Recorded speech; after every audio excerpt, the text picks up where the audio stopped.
Greetings, grace to you, and peace from God the Father and the Lord Jesus Christ. Today we will be continuing in Genesis chapter 38. And it came about at that time that Judah departed from his brothers and visited a certain Adulamite whose name was Hewa. Judah saw there a daughter of a certain Canaanite whose name was Shua, and he took her and went into her. So she conceived and bore a son, and he named him Or. Then she conceived again and bore a son, and named him Onan. She bore still another son, and named him Shelah, and it was at Chizeb that she bore him.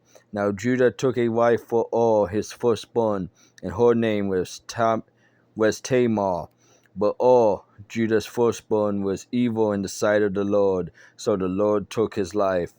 Then Judah said to Onan, Go in to your brother's wife, and perform your duty as a brother-in-law to her, and raise up offspring for your brother.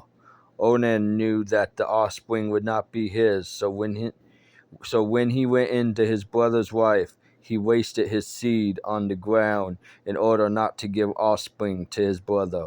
But what he did was displeasing in the sight of the Lord, so he took his life also. Then Judah said to his daughter-in-law Tamar, Remain a widow in your father's house until my son Shelah grows up. For he thought, I am afraid that he too may die like his brothers.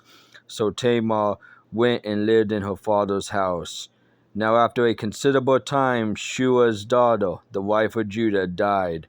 And when the time of mourning was ended, Judah went up to his sheep shearers at Timnah, he and his friend Hewa the Adulamite. It was told to Tamar, Behold, your father-in-law is going up to Timnah to shear his sheep.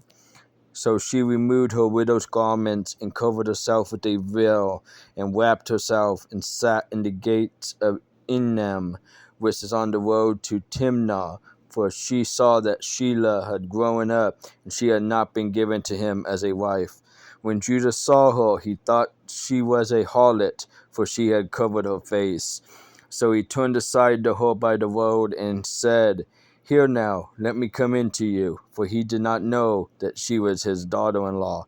And she said, What will you give me, that you may come in to me? He said, Therefore, I will send you a young goat from the flock. She said, Moreover, will you give a pledge until you send it? He said, What pledge shall I give you? And she said, Your seal, and your cord, and your staff that is in your hand.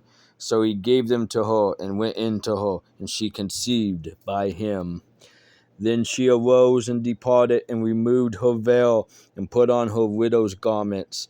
When Judah sent a young goat by his friend the Adulamite, he to receive the pledge from the woman's hand, he did not find her. He asked the men of her place, saying, Where is the temple prostitute who was by the road at Enem? But they said, There has been no temple prostitute here.